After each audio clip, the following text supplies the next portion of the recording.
All right, good people. This is Marsha Kerr Talley, and today is Candid Conversations with Marsha. I want to talk about nutritional healing on this episode of Candid Conversations with Marsha. And the reason for this is I feel that when it comes to our human experience, it's necessary for us to do things that facilitate our overall well being in order for us to live the best life you want to live and have a quality of life, vitality to the best of our abilities. Now, of course, there are times that we cannot avoid certain things happening to us. There are things that happen accidentally, and there are things that happen hereditarily, if that's a word. But, there are some things that are already in our DNA, and some of us may trigger that from stress related issues, from the environment that we're in, the conditioning and the subliminal messages that are coming through at us constantly, the habits that we were formed, the cultures and traditions we were born into. And sometimes we are predisposed to certain ill health because of a variety of different factors. So, today, when I talk about nutritional healing, I'm talking about how we can use food like it was intended to be used for the nourishment of our bodies and the healing of our bodies. Again, we are spirit with a soul traveling this human experience in a body. And for us to travel well, our bodies have got to be healthy and vital and happy. So, if we were to liken our bodies to a car, to a vehicle, when it comes to the physical vehicle that carries a person or persons from one place to another, we are fully aware of the importance of ensuring that the engine is running well, that there is fuel in the car, all these different parts and functions that makes this car, this vehicle operates optimally for the journey. We ensure that good drivers do that. And even if you have an electric car, you have to be mindful of what you do to the car. And the same is true for our bodies.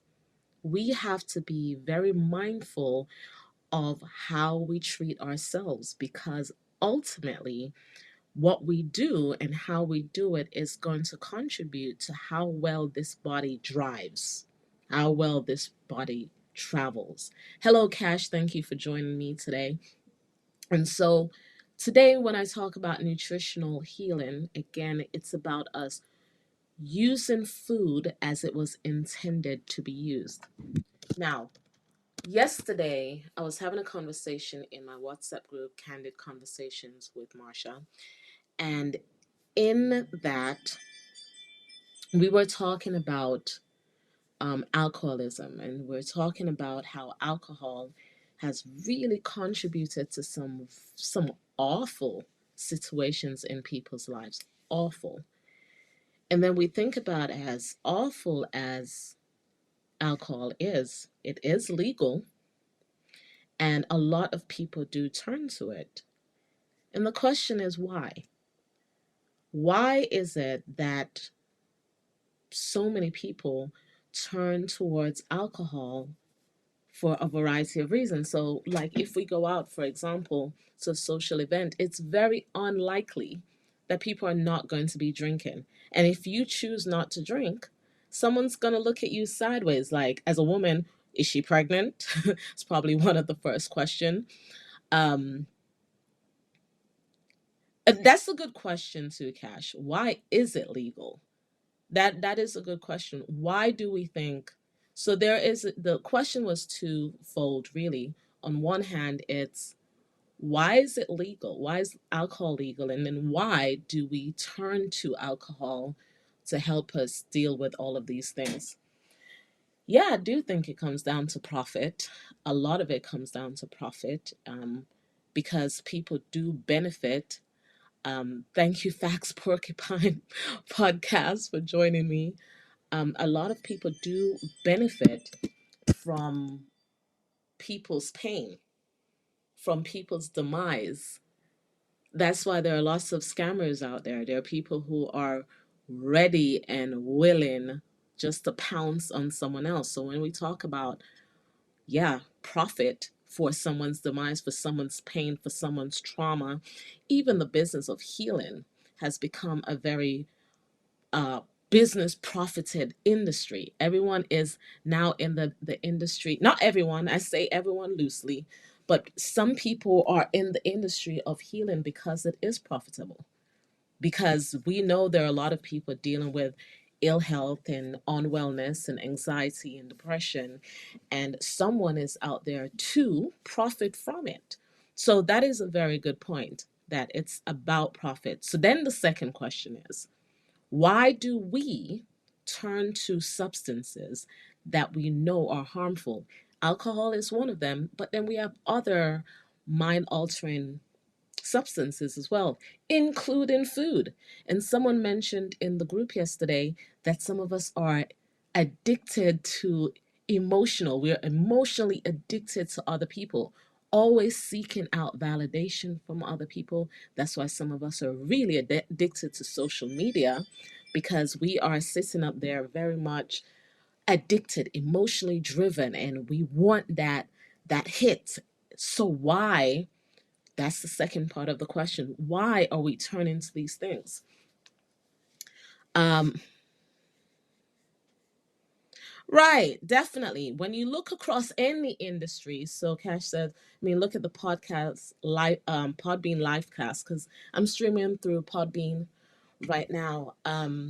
But healing is an industry. It is an industry, and people are profiting from it. Um, and it's very interesting because right now I am in a space where I do this for free. Everything I do, when I take time out of my day to do a podcast, or even with my emotional wellness program, I'm doing it for free at the moment. And of course, I'd love to get paid for it, but it's actually what I feel very passionate about. I feel very passionate about the subjects I talk about. So while I'm doing it for free, there are tons of people doing their podcasts, their programs, their courses, their sessions, their workshops for pay. And I'm not saying they shouldn't, because I want to be paid too. But I do know, because it's so profitable, there are tons of people out here who may not even be qualified, who's not passionate, who do not have the right intentions, but they will profit from it. And so people who do have the right intentions on all of that, they too need to get paid. But some of us, we are okay doing it without pay. Um, but yeah, it's a profitable business for sure for some people. Not for me just yet, but for some people for sure. Um, so I think it's good to break down the feeling that drinking can cause. So, what feeling do you think people get when they drink? For example, I know that some people, they like that liquid courage. They like when they go out into social environments and they may not be able to engage in conversations or just be as relaxed as they want to be, sometimes they will drink for that reason. And I share that when I go out now, I'm naturally an extrovert, and I actually like just chilling and having a good time. I like to dance. So if I'm in an environment where I can dance, I'm going to be dancing all night long. I don't need to drink. I need water, but I don't need to drink. If I'm in a sometimes, like if I'm in a romantic situation and I want to relax, I may have a glass of wine. I may do something. Now, there were times, yeah, when I was out socially, because that was the acceptable thing to do. Now it's different for me. I don't drink. I don't need to. I don't want to. But I do understand the feeling that comes with it, like Cash asked. There is a level of courage that people get, that liquid courage that people get for sure when they drink, they do things. And that's why people do some of the worst things when they drink, get behind the wheels, because, or get into fights, all of this. It's that fake courage. It's this boost of ego and adrenaline that you feel like I'm on top of the world, I can do anything. And you do some crazy ass stuff that could end your life or someone else's life. And I'm not just talking right there and then, because what may start out as you just being social becomes a habit. And before you know it, you're addicted and you cannot do without it. And then it becomes super problematic. That's where it's an issue now, because something that started out as just light fun has now become an addiction. And so I was talking about that. Um, yeah, lots of people are not as outgoing. That is true. That lots of people are not as outgoing. But see, even though we talk about the feeling alcohol or any any mind altering drug may cause, that feeling of the ego, the courage, the euphoria, the whatever not, we also have to think about the core. Why do we need those things to get that feeling? And that's for anything. So many of us chase different things. We want a bigger house, we want a bigger car, we want a better spouse, we want a this, that, we want to travel here. And I'm not saying people should not have those desires or want to do those things. But we also have to become very self aware to pay attention to why do we need those things? What is it that those things are filling within us? What void is it filling? What is it mending? What band-aid is it what is it covering? Is it a band-aid for something else? Essentially is what I'm saying. Like, is it just covering something else that's there? Is it really just mildly trying to address a secret or a hidden part of us that we're not ready to expose yet? And some of us don't know that. And that's where reflection and self awareness is needed. And that's when, if you can't do that by yourself, you may need an emotional wellness coach like me. You may need a therapist. You may need someone to help you identify what is causing you to need those substances to feel good, to feel the feelings that you should have without them. Because let's be clear, you should have those good feelings without depending, operative word, without depending on substances.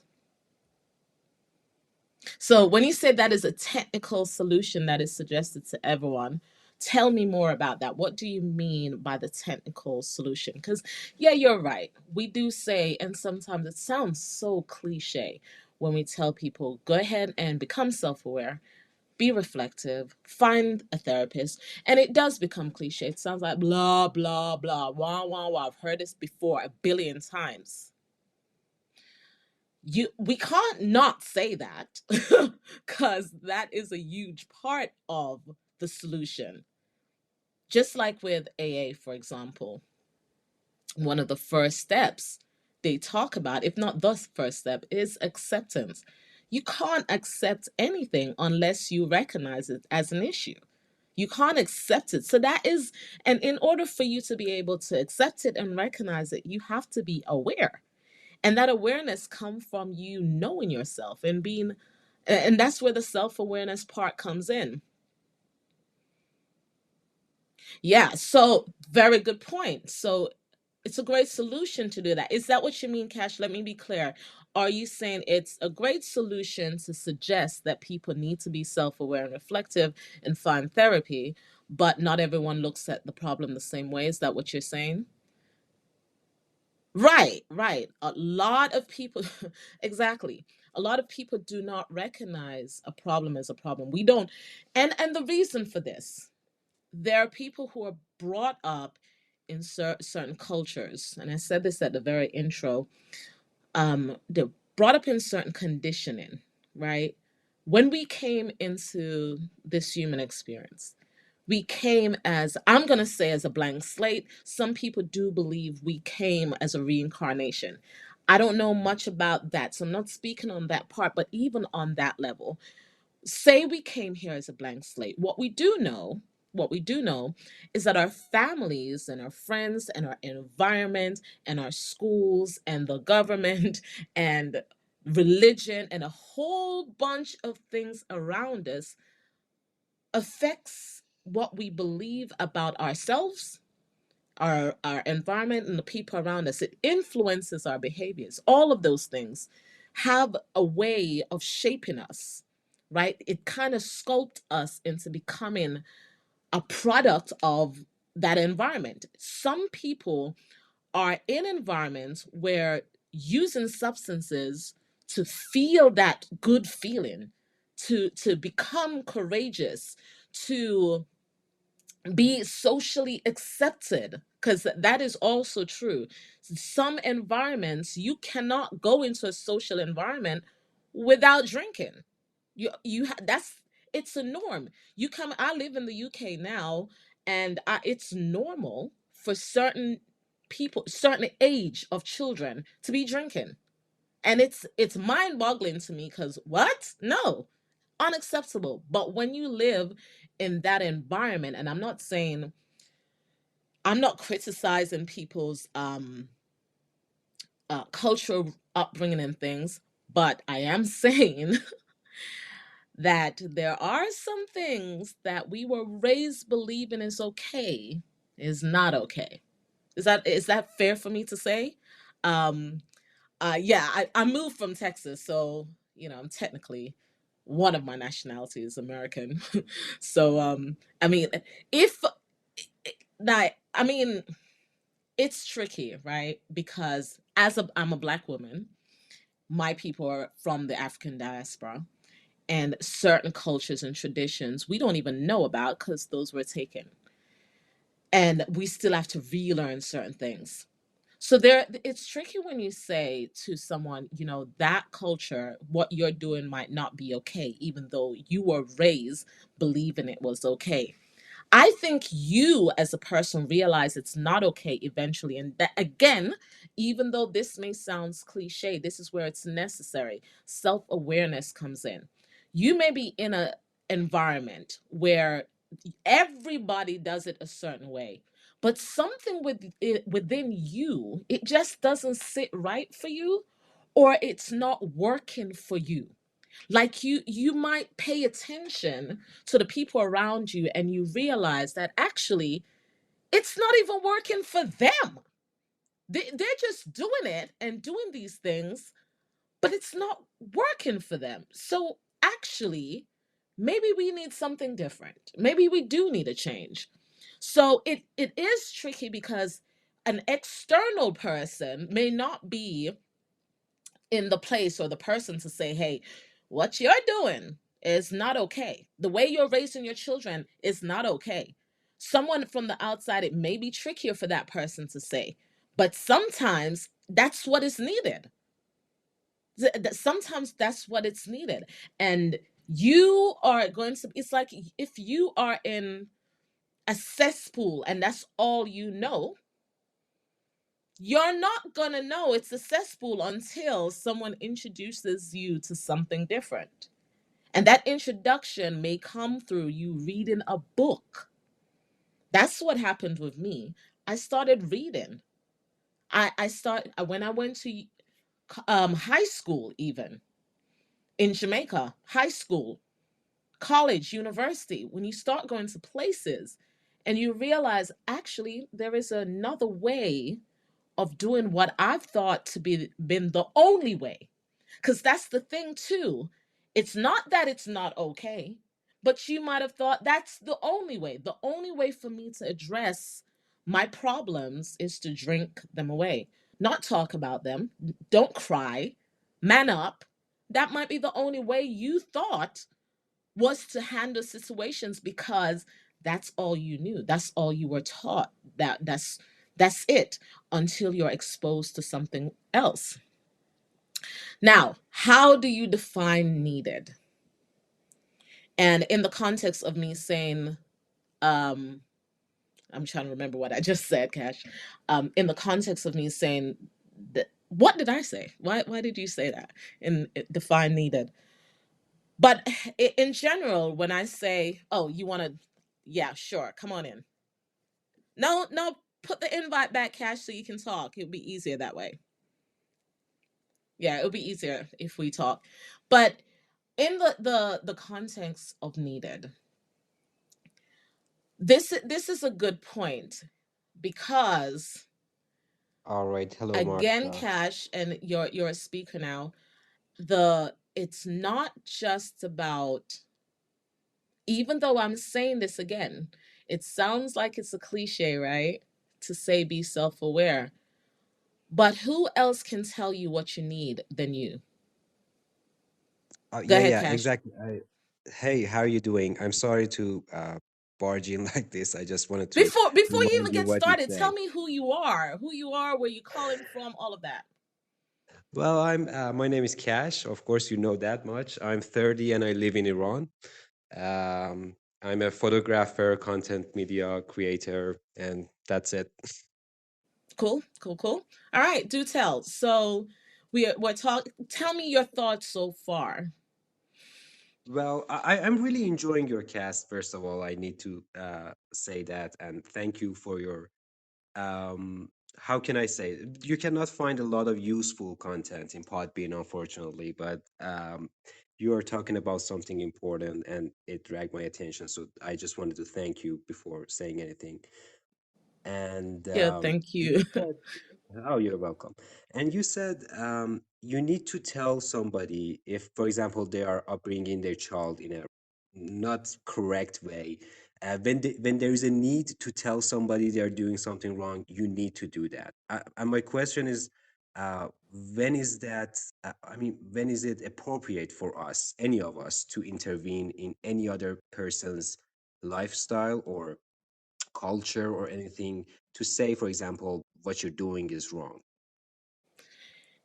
And I had to think about this while you were talking. I think when it becomes appropriate is when you know enough about that person's culture and that person's lifestyle, and you have something to offer them in context of their cultures and tradition and all of that, where you're not trying to disrespect their cultural upbringing or their traditional upbringing. You're not trying to disrespect it or disregard it, but what you're offering is not even telling them to change or even telling them that it's wrong, but offering them an alternative. Because again, I think sometimes when it comes to customs and cultures and the way that we do things generally, the way that we eat, the way that we drink, the way we communicate with people, the way we build community, it's about us thinking there is only one way. And in some religions, that's what people are they're taught. They're literally explicitly taught there's only one way. And so if you see something as an outsider, first of all, it's important for you to know what you're talking about in the context of, do you know enough about that person's culture, their traditions, the way they do things? Do you know enough about that to offer an alternative? There's some things I cannot speak on and will not butt my mouth into because I don't know enough. But then there are some things that I think it's just universal. If I see someone beating the crap out of a dog, even not even a child, because sometimes we talk about children, you're not supposed to do that. I don't care which tradition, culture, where you come from. You're not, there's a line. I'm not going to tell you not to use corporal punishment, so I'm not even going to say that, because there I understand that there's certain cultures that do use corporal punishment, but I have enough sense to understand when corporal punishment is really abuse. I have enough sense to know that you are hurting this child behind beyond discipline. I have enough sense to say that, and in those contexts I can step in and say, yo, not acceptable, not okay. Even if you're doing it to an animal, not okay, unacceptable. But then there are certain other things. If I'm watching a Nigerian eat certain foods, for example, with their hands, and doing their things. There's no way on this planet I can go in and tell them to use a fork because I don't know enough about Nigerian the way I've watched it on TV, and TV don't give us all the knowledge. I have Nigerian friends, but that doesn't mean that I know everything about how Nigerians do things.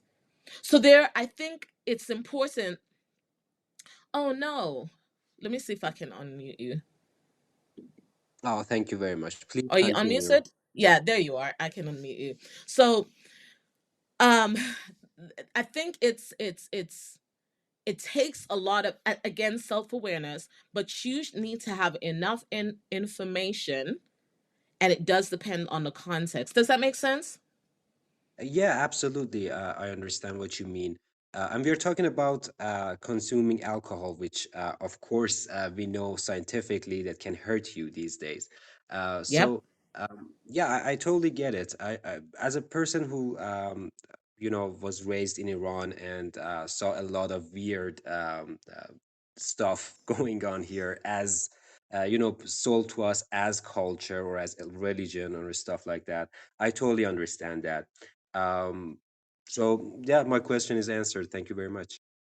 You are most welcome. I really appreciate you engaging with me in that. And that is a strong point because, again, like I said, now I live in the UK, and there are Mm, certain mindsets around alcoholism and drinking from a very young age. And it's not just here in the UK. Like you said, in Iran, I wouldn't have known that, but thank you for sharing that.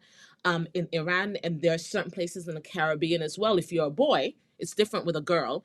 But if you're a boy, mm, they might want to shove a beer in your face or a Heineken in your face or whatever at a certain age.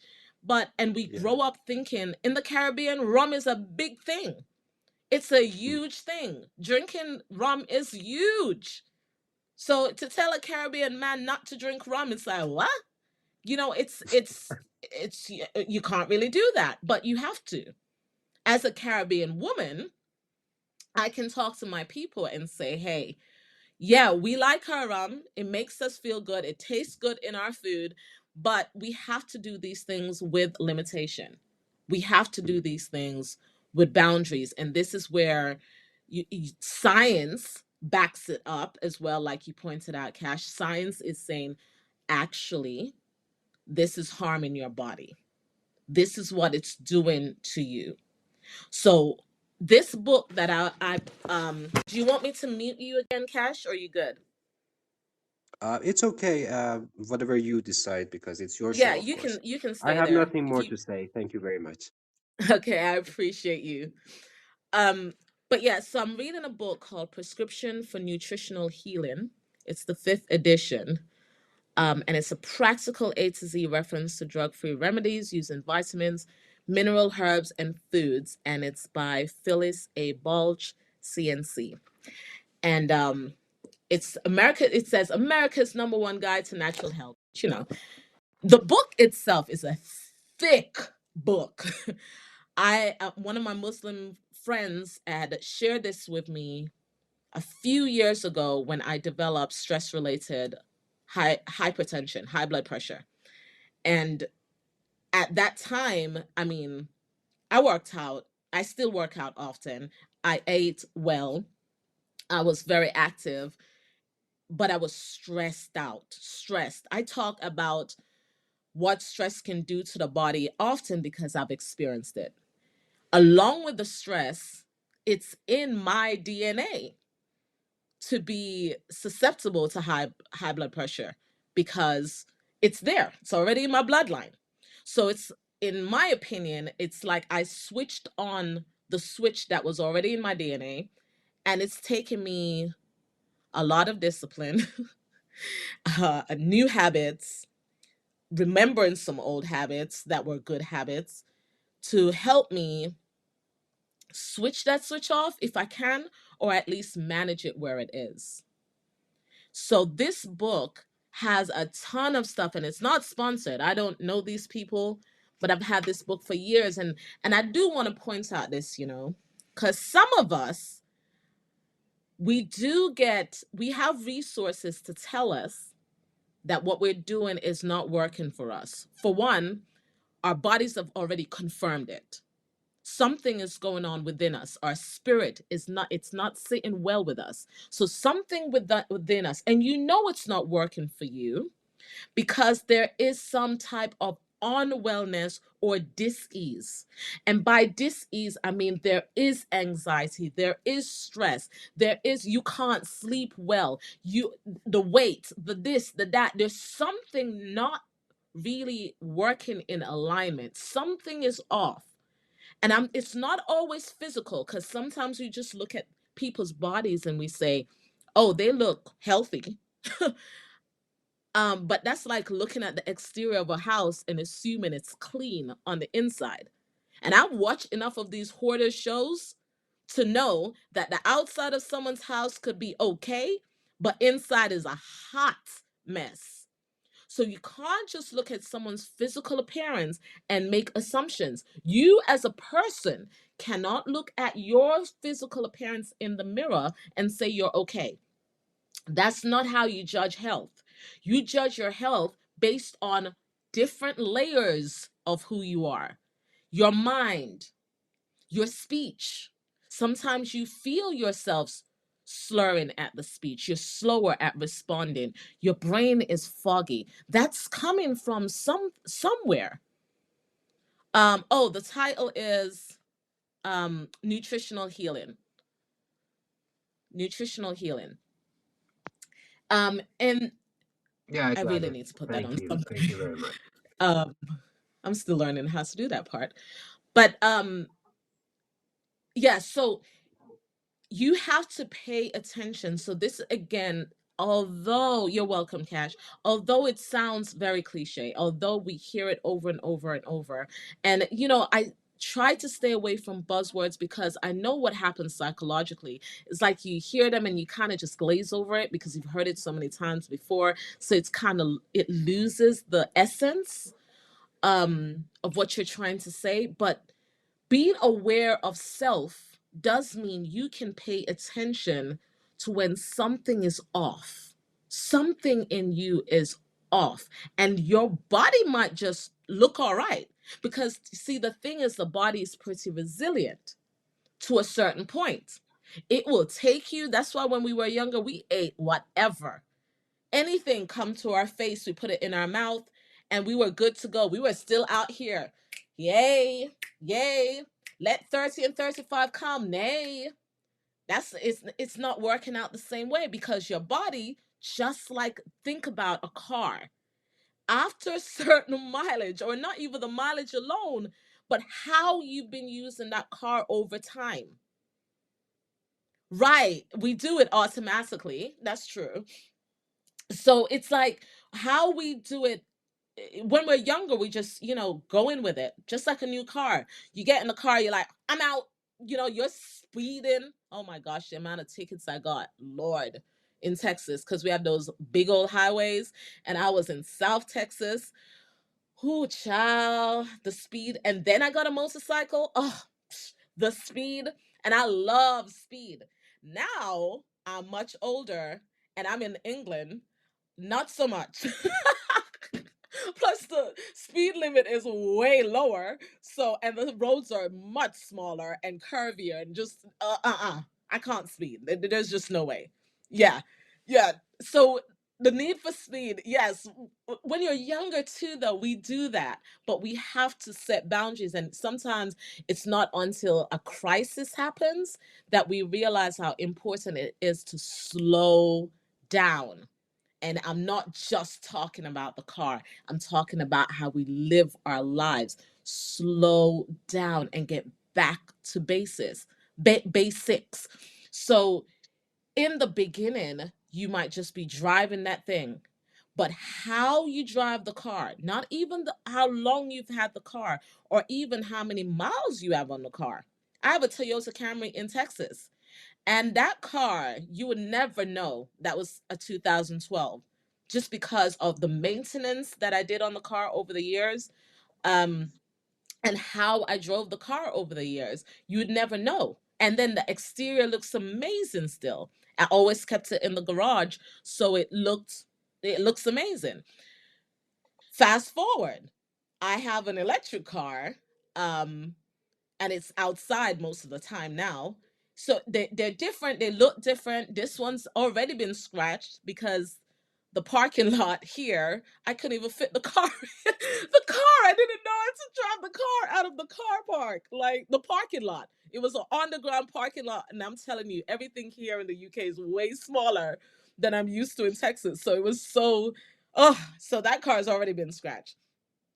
Um, I drive a car for 1994, but it looks like it has been there since the dawn of time. It's how you maintain the car. It's how you maintain it. The maintenance is everything, and how you drive it. So then bringing it back to our bodies, how we treat our bodies, how we maintain our bodies. Again, our bodies is our vehicle. This is the vehicle that's transporting our spirit with a soul in this human experience. So think about this as a road trip. The road trip is called the human experience. And we, our true selves, who is the spirit with a soul, is in this body that has to take us on this journey. How we treat our bodies is going to dictate the quality of the ride and how long we can ride for. Now, I'm not talking about those things that happen because some people like to use that, but I could walk out in the street and yes, accidents do happen. Things happen, anomalies happen, things happen that we do not expect. That's not what I'm talking about. We can't, we have no, zero, and well, some of us do have control in avoiding accidents. We do. And that's another conversation too. But again, self awareness or awareness of our environment. So some of us can avoid accidents, but we're not talking about that because, yeah, those things do happen. What we are talking about is how you, the things you have control over. Some of you can't control that you have some things in your DNA already. You can't control that things are hereditary, that your parents had it and now it's passed on to you. There's certain things in my blood I have no control over. None. I was born with it. What, nothing, I can do nothing about it. And I don't want to. The only thing I can do is ensure that I'm treating my body well, my spirit well, and my soul well. I am facilitating the healing and the well-being of all of me, of all of me, right? So some of us are pretty religious. We go to church, we go to these different temples, and we are religious. And somehow we separate the fact that we need to take care of our bodies with how well we need to take care of our spirit and our soul. And we absolutely need to take care of all of us. So when I was looking back at this book, and this is what I was originally saying here, is that I've had this book for years and I have not used it as a resource. So some people are lacking accountability and not taking responsibility for using the resources that they have available to them to better their lives, to maintain their bodies well, to elevate their vibration or their frequency, to just be better people. Some people are not using the resources they have. They might have bought the book.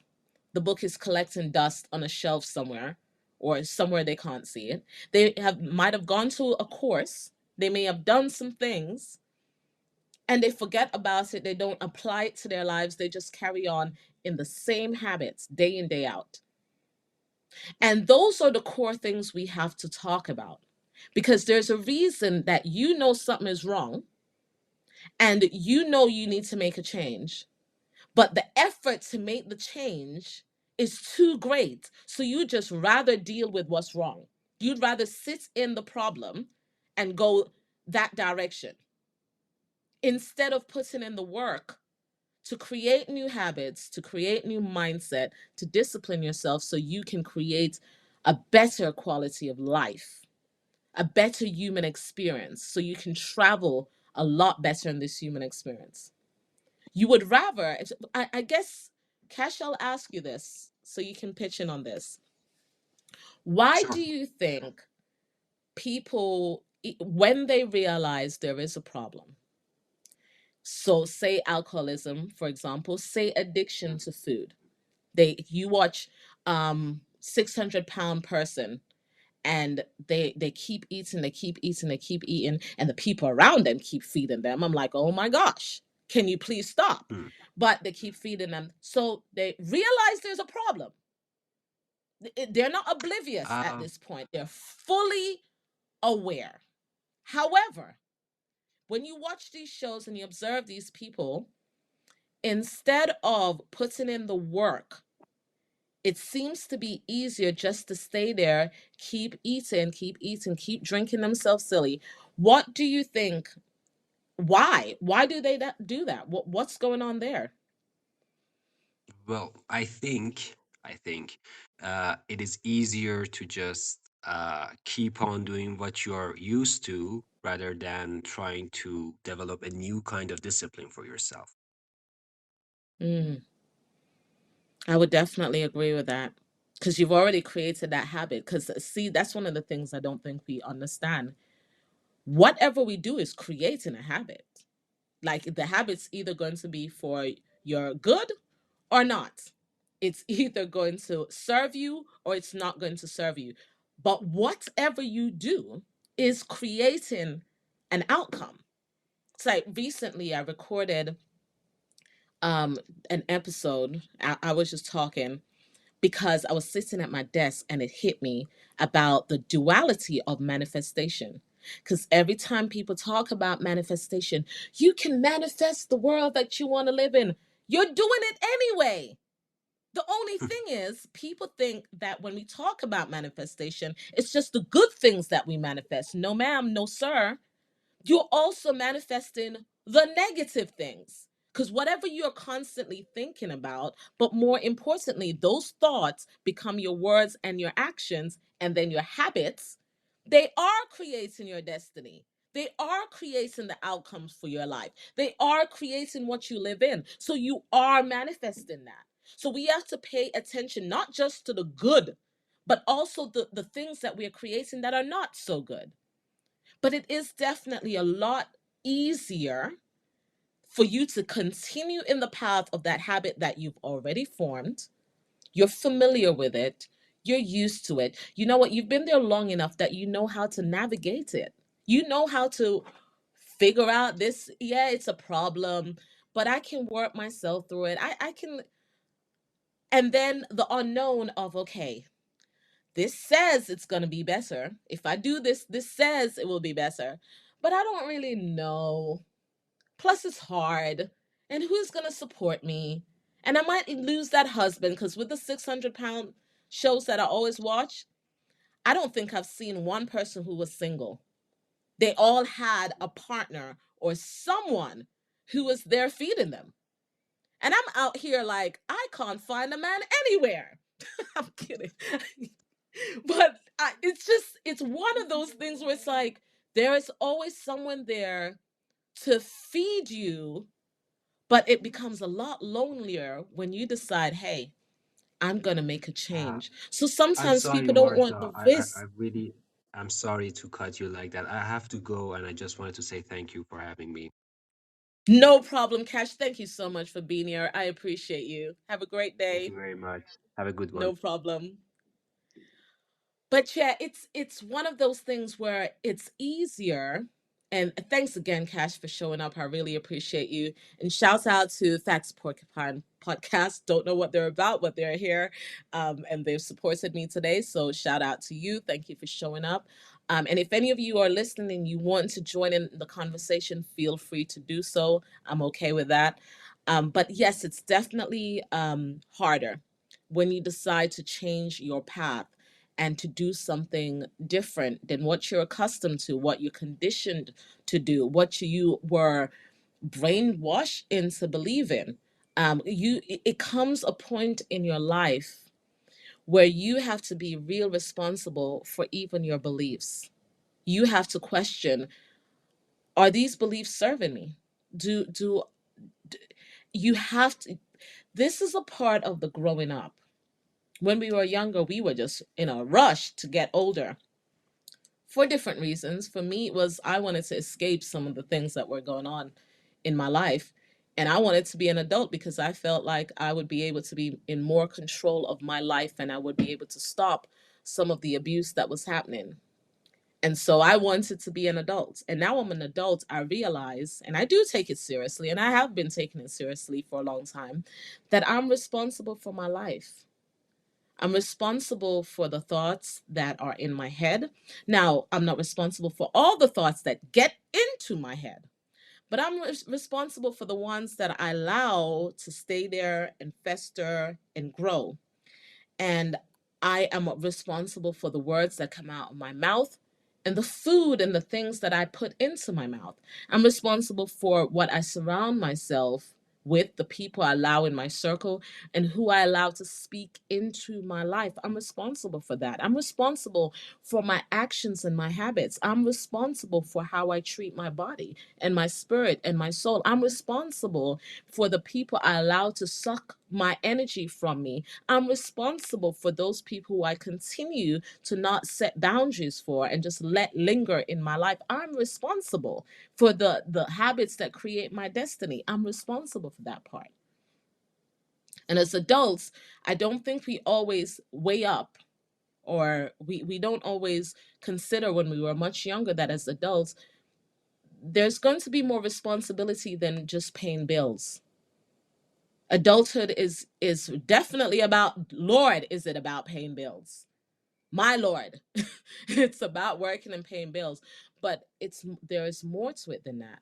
We also have a responsibility to be caretakers of ourselves, of our mind, our body, our spirit, our soul. We have to be caretakers.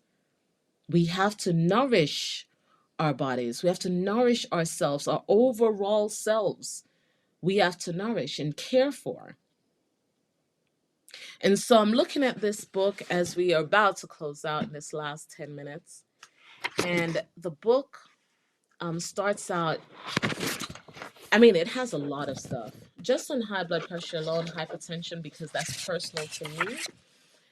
It has about 5 pages. No, 6 pages on hypertension. And I'm talking about both sides, half of the page each. Like, it's a big book, it's a lot of stuff. And the book explains what hypertension is, how it works, and it tells you the nutrients that you need. Now, I can confirm that my doctor, when I saw my doctor, she was a shout out to her. She was a different, she's one of the only doctors I've ever had like this. She's a Chinese woman from South Africa, but we really resonated with each other. We clicked. She could talk to me like straight, and I receive people like that very well because I'm a straight talker. I don't like all the, and she was very good. We were very good together, but I can confirm she did tell me that I should take calcium, magnesium, and potassium. And the book does mention that, and it gives you the suggested dosage and it explains what it does. So, like calcium and magnesium and potassium, um, they said that deficiency to these nutrients have been linked to high blood pressure. If you take cortisone or high blood pressure medication, take extra potassium to counteract depletion of this mineral.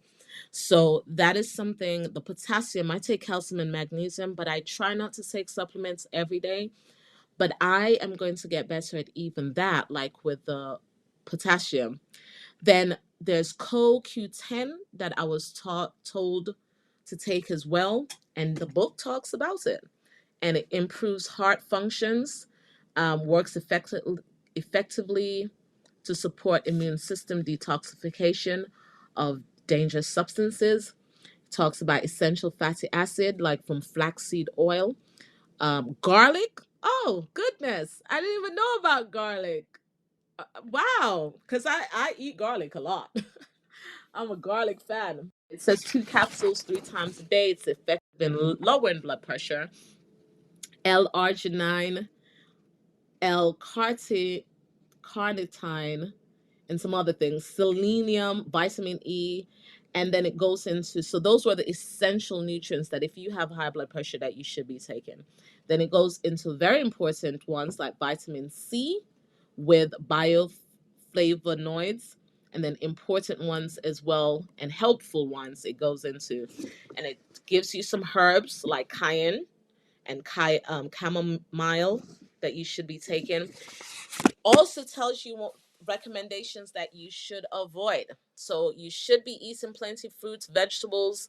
But one of the things I didn't realize that I should avoid is avocado.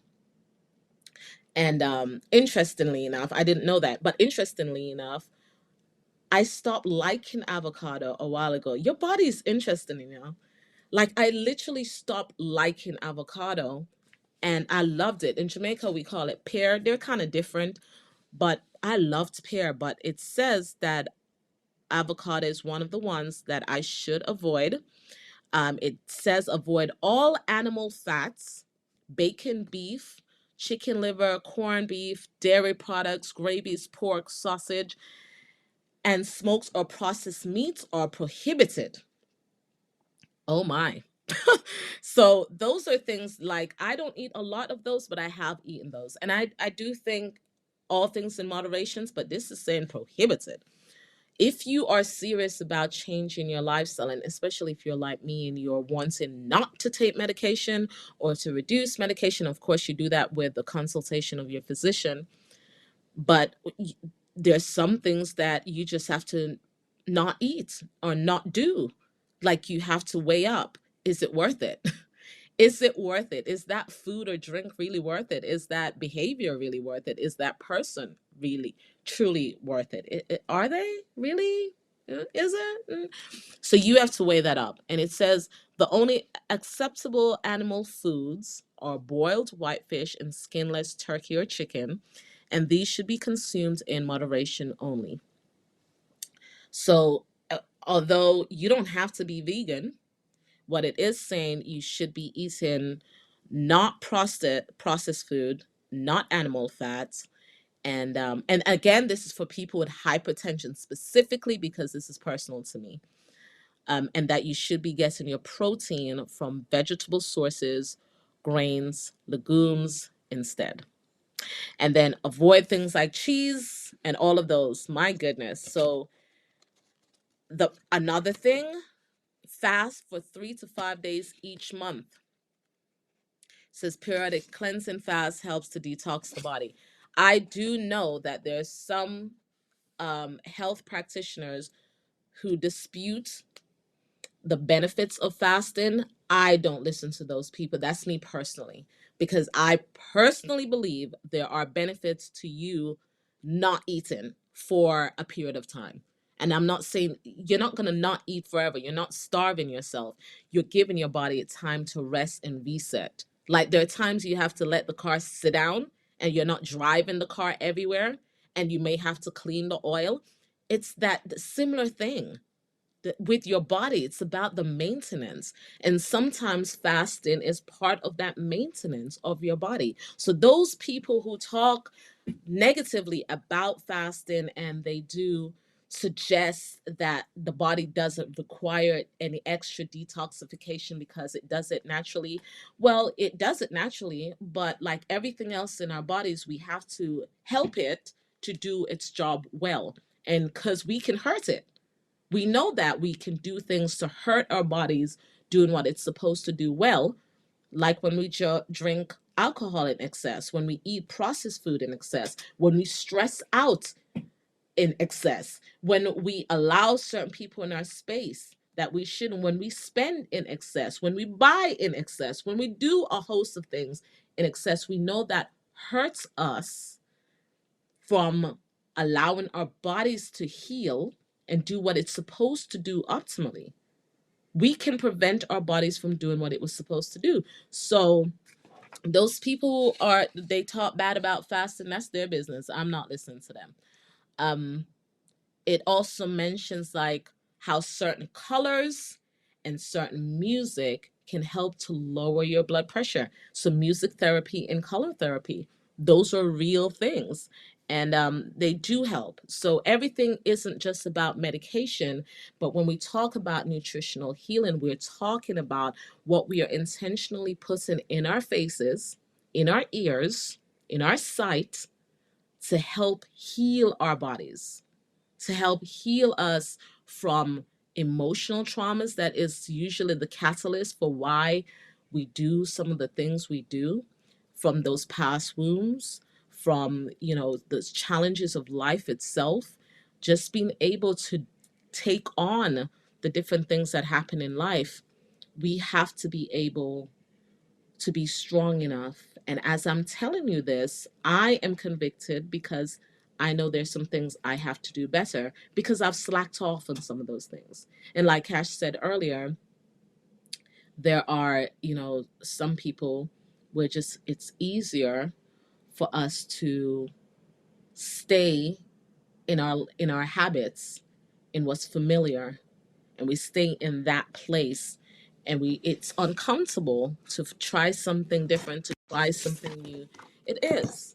I understand that 100%, but it's completely necessary. It's completely needed. So if you have books and resources around you to help you make better decisions, if you have people around you to help support you, please use them at this time.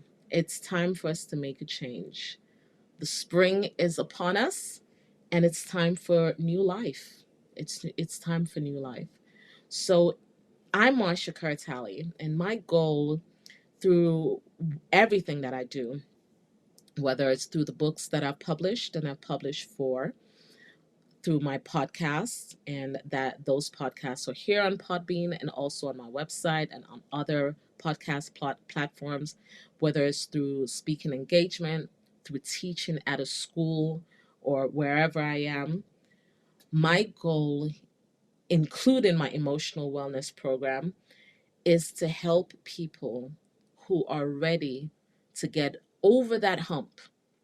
When you're used to life being a certain way and you think that's all life is, I'm here to help you to get over that hump and onto the other side, so you can see there is another side to all of this.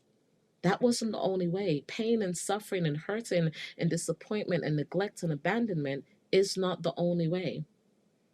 Ill health, unwellness, disease, diseases are not the only way. There is another way. And so that is my goal. And in me doing that, in me giving myself, I'm also serving myself, because it's a reminder for me to care and maintain my body, my mind, my spirit, my soul, to take care of me overall. So everything that I share with you, please understand that I'm not exempt from what I'm saying. I'm in it with you too. I'm the embodiment of the work that I do, which means the work that I do starts with me. I'm my first client. So if you're looking for an emotional coach, you're looking for a life coach, you're looking for someone that can help you spot those blind spots you cannot see, or to just be there so you can talk through some things and get the solutions for yourself, or to help you put a plan together, schedule a discovery call with me. And you can find that on my website, marshakertalley.com, and that's under the About section. And then we can talk from there. So I am wishing you the absolute best in all that you do. This is Marsha Kerr Talley. Bye.